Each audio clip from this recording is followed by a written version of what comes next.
Dr. Laura Lerman, a professor of political science at Wright State University, joins me this morning to talk about this actual threat. You kind of were surprised by the word war at this point. Why were you surprised by this? Well, I think the escalation in rhetoric doesn't really serve any purposes. We know the threat's there. The test was actually not that much of a surprise. He confirmed the capabilities that most intel analysts and observers believe he has. But responding that and matching that with rhetoric about destruction is probably only going to increase the threat level and increase the level of rhetoric we're going to see coming back from North Korea. You talk about it's been 2.5 months since North Korea has actually launched a missile. Why now? What's the message? Indeed, the last launch was September 19th. If you look at the pattern of North Korean missile tests in the past, during the fourth quarter of the year, they tend to slow down a little bit. North Korea is a very food-starved country. The priority right now is the harvest. And also, this is when the North Korean military tends to conduct their training. They conducted 20 missile tests so far in 2017. It's actually a decrease. They had 24 in 2016. But this tends to be the time of year that we see fewer missile tests. And what is important about this missile test? What's the timing and where it was actually launched from? What's the importance of that? This was definitely a different type of missile test, a very new type of missile. It's larger, it flew longer, 53 minutes. It had a very high trajectory, and we now believe that this can probably carry multiple warheads. There's a very clear message here. North Korea has arrived. They are a nuclear power, and they're desiring and seeking that recognition.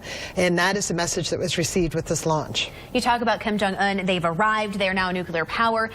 Last night when you and I were texting back and forth kind of talking about questions, you mentioned something that is not going to be very popular, that he's really not crazy. He's actually quite smart when it comes to this and calculated. Why is that, and why do you say something like that?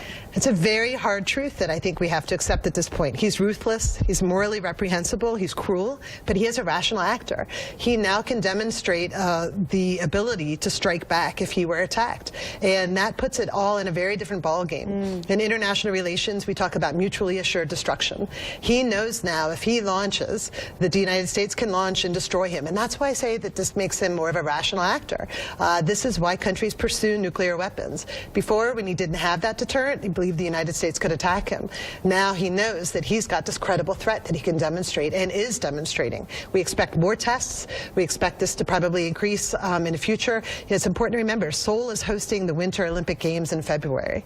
And I think we're going to see some increasing threats around that level. But he is behaving as a rational actor, as uncomfortable as that is. I believe it's true.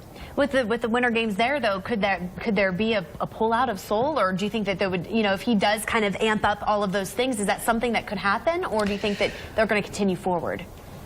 I think the games will go forward. I think he's going to use this, though, as we've seen him use other international events, as a way to demonstrate that he is an international power. And this is all trying to seek that recognition.